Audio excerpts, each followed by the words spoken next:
Hello. For the name of my literacy strategy that I am going to work on for the phonics strategies is to work on prefixes. So, because I'm on winter break and I don't have students to actually practice this with, what I've done is created a lesson, and I've done it so in um, by scaffolding. So I'm going to show you what I've created. The objective for this lesson is that they'll work to identify and then blend their prefixes. I was going to do suffixes as well, but we're just going to focus on prefixes for this lesson to help them aid in comprehension of their reading. So the first thing will be to introduce the meaning of prefixes, but also introduce the sound of them.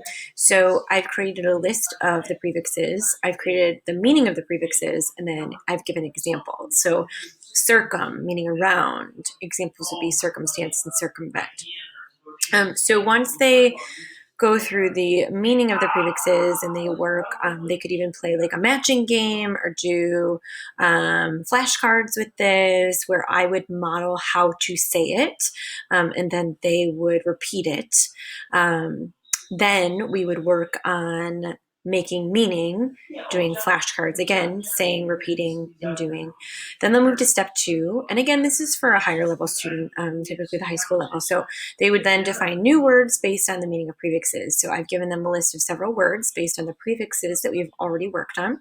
They'll have to then try to define meaning. And they can do that with a partner, talk and try to predict.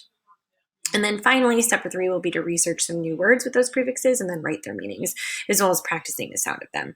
They can do that. They're recording on something like a Screencastify, or they can do it doing any video recording app that works with Google and that's compatible with Google Classroom.